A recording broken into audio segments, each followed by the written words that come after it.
جیسا کہ آپ نے سوشل میڈیا کے ذریعے سماعت فرمایا اور پڑھا کہ میرے والد گرامی والد مرحوم چودھری غلام حسین چیچی صاحب مقبوضہ کشمیر میں انڈیا کے زیر اہتمام جو کشمیر ہے اس کا ضلع پنچ ہے اور اس کی ایک تحصیل حویلی اور اس کا ایک گاؤں ہے شاہ پور جو ہمارا آبائی گاؤں ہے. ہمارے داد حال میں سے کوئی بھی مائیگریٹ کر کے نہیں آیا, مائیگریشن کر کے نہیں آیا, مائیگریٹ نہیں ہوا, وہیں سارے کے سارے رہ گئے.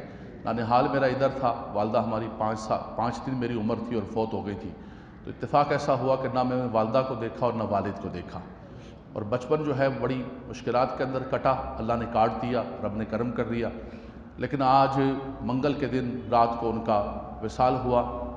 ایک نارمل لائف تھی, ایک سماجی زندگی تھی, سرپنچ تھے اپنے علاقے کے. ہمارے ذہن کے اندر بھی اتنا نہیں تھا اور کبھی میں نے ذکر بھی نہیں کیا, اور ذکر کرنا بھی عجیب لگتا ہے انسان کو, انسان خاندانی ذکر کرے. لیکن پرسوں جب ان کا جنازہ ہوا اور جنازے پر ہمارے علاقے پنچ کے جو علماء کرام تھے, جامعہ اشرفیہ مبارک پور کے اور مراد آباد کے پڑھے ہوئے, نعیمیہ کے, علیمیہ کے پڑھے ہوئے, الازہر کے پڑھے ہوئے علماء, وہ علاقے کے علماء جب ان کے جنازے پر کھڑے ہوئے اور جنازے پر کھڑے ہو کر انہوں نے جو گفتگو کی اور جو تعزیت نامے مجھے بھیجے, وہ پڑھ کر اور سن کر میں حیران ہو گیا کہ والد صاحب ہمارے کتنے بڑے آدمی تھے. سب سے بڑی بات یہ تھی کہ مزارات سے تو تعلق تھا ان کا بہت اچھا قسم کا, حضرت سید میرا رحمۃ اللہ تعالیٰ علیہ کے مزار کی کمیٹی کے اندر تھے, لیکن علماء کے ساتھ بہت تعلق تھا. آج ان کے جنازے پر علماء نے کھڑے ہو کر, جید علماء نے کھڑے ہو کر جو گفتگو کی ہے, تو ہمارا علماء سے تعلق ہوگا تو وہ جنازے پر کھڑے ہو کر کسی چیز کی گواہی دیں گے. شہید اللہ انہ لا الہ الا ہوا والملائکۃ واولو العلم قائما بالقسط. گواہ کون ہے؟ اللہ گواہ ہے, فرشتے گواہ ہیں, اور یہ اہل علم گواہ ہیں. میری صف کے اندر کوئی بندہ آیا ہی نہیں ہے, میں اس کی کیا گواہی دوں گا کہ یہ بندہ رمضان میں آیا ہے, بڑی رات میں آیا ہے, اس نے پڑھا ہے نہیں کیا, مجھے کیا پتہ ہے؟ مجھے کہ کوئی بندہ مسجد کے اندر داخل ہی نہیں ہوا ہے, اس کی گواہ. تو وہ علماء ذی وقار نے گواہی دی کھڑے ہو کر, اور وہ جس چیزیں سنی, بہت ساری انہوں نے گفتگو کی, میں ساری گفتگو ذکر نہیں کر سکتا ہوں, نہ کرنا چاہتا ہوں. اتنی سی بات ہے کہ فرمایا کہ سماجی زندگی بسر کی انہوں نے, اور مخلوق خدا کی خدمت کی, یتیموں کی, بیواؤں کی خدمت کی. اور ایک عالم دین نے کھڑے ہو کر کہا کہ چیچی صاحب کے پیسے لوگوں کی طرف تو ہوں گے, لیکن یہ نہیں ہو سکتا کہ کسی کا پیسہ ان کی طرف ہو. تو یہ کر کے جائیں کہ آپ کے پیسے تو لوگوں کی طرف ہوں, لیکن آپ کسی کا پیسہ لے کر نہ جائیں, کسی کا حق مار کے نہ جائیں, کسی کے ساتھ ظلم کر کے نہ جائیں.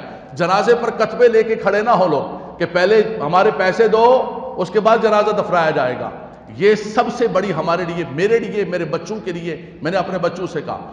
دوسرا انہوں نے کہا کہ اپنی جیب کے اندر جتنے بھی ہوئے انہوں نے خرچ کیا. مجھے پہلا بھی تھوڑا سا اندازہ تھا, لیکن اتنا بڑا اندازہ نہیں تھا. سماجی خدمت کی, مخلوق خدا کی خدمت کی. اپنے علاقے کے سرپنچ تھے, ایک عالم دین نے کہا کہ کتنے بڑے بڑے فیصلے ہوتے تھے, وہ جھگڑے پہنچتے پہنچتے عدالتوں کے دروازے سے اٹھا کر چیچی صاحب واپس لے کر آ جاتے تھے اور فیصلہ کر دیتے تھے, اور عدالت کے اندر لکھ کے جمع کرا دیتے تھے کہ فیصلہ ہو چکا ہے. تیسرا جو انہوں نے فرمایا, میں بہت شرمندہ ہوا اس بات کے اوپر, میری طبیعت کے اندر یہ نہیں ہے, طبیعت کے اندر میرا غصہ بھی ہے, میں کبھی بھڑک بھی اٹھتا ہوں, کسی چیز کو دیکھ کر برداشت بھی نہیں کر سکتا ہوں. ان سب علماء نے کھڑے ہو کر جنازے میں کہا کہ انتہا درجے کے حلیم طبیعت آدمی تھے. فرمایا یہ مخلوق خدا کی خدمت اور یہ فیصلے ایک حلیم الطبع شخص کر سکتا ہے. تو میں شرمندہ ہوا اپنے والد گرامی پر. ہماری ساری مولویت اور سارے کے سارے یہ جبے کبے اور یہ سارے کے سارا ڈریس ایک طرف رہا, اور وہ سادہ لباس کے اندر بندہ کھڑے ہو کر علماء گواہی دیتے ہوئے دنیا سے رخصت ہو گیا. تو ہم ان کے لیے کیا صدقہ جاریہ بنیں گے؟ بل باقیات الصالحات. ہم کیا بنیں گے؟ وہ اپنے لیے باقیات الصالحات کر کے گئے, وہ اپنے لیے جو ہے نیکیاں کر کے گئے. تو یہ ہم سب کے لیے, میرے لیے, میں نے اپنی زندگی کو, ان کی زندگی, ان کے جنازے سے میرے ذہن کے اندر 50 چیزیں نئی شروع ہوئی, ایک نئی زندگی میری شروع ہوئی. اور ہم سب کے لیے یہی ہے کہ دنیا سے اس شان کے ساتھ جاؤ کہ کسی کا حق مار کے نہ جانا, اور مخلوق خدا کو اگر نفع دے سکتے ہو, فائدہ دے سکتے ہو, منفعت دے سکتے ہو, تو منفعت دے کر جاؤ. میں تمامی حضرات کا شکر گزار ہوں جنہوں نے تعزیت کی.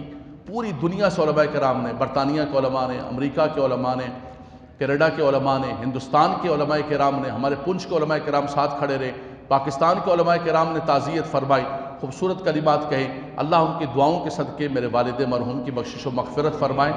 والد صاحب کے ایصال ثواب کے لیے کل بروز ہفتہ سنیے گا اعلان, کل بروز ہفتہ انشاءاللہ تبارک و تعالی مغرب سے عشاء محفل ایصال ثواب رکھی ہے۔ حضور مفتی اعظم پاکستان مفتی منیب الرحمان صاحب تشریف لائیں گے، خاندان مجدیہ کے چشم و چراغ قبلہ آغا فضل ربی مجدی صاحب تشریف لائیں گے۔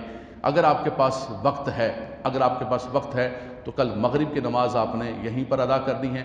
مغرب سے عشاء مختصر ایصال ثواب کی محفل ہوگی۔ اللہ تبارک و تعالی جو کچھ ہم نیکیاں کریں، جو کچھ ہم قرآن کے کلمات کہیں، اس کے صدقے میرے والد مرحوم کی بخشش و مغفرت فرمائے۔ آپ جتنے احباب بیٹھے ہوئے ہیں، جن جن کے والدین دنیا سے رخصت ہو گئے، سب کے اللہ تبارک و تعالی بخشش و مغفرت فرمائے۔ بس یہ تاریخ یاد رکھ لیجیے گا کہ کل بروز ہفتہ مغرب سے عشاء۔ میں نے زندگی میں کوشش کی ہے، طبیعت معاملات اپنی جگہ ہیں، کہ اگر کسی کی خوشی میں نہیں جا سکا ہوں تو کم سے کم غم میں پہنچنے کی کوشش کرتا ہوں۔ ہمارے بزرگوں نے یہی ہمیں تلقین کی تھی کہ بیٹا خوشی میں نہ بھی کبھی پہنچ سکو تو کوئی مسئلہ نہیں ہے، ہو جاتا آگے پیچھے مصروفیت نہیں پہنچ سکا، لیکن کسی کے غم میں، کسی کی تکلیف میں ضرور ان کے ساتھ کھڑے ہونا۔ ہم نے یہی کوشش کی ہے کہ کم سے کم کسی کے غم کے اندر ضرور کھڑے ہوں، اس کے صدقے اللہ تبارک و تعالی ہمارے والد مرحوم کی بخشش و مغفرت فرمائے۔ وآخر دعوانا الحمد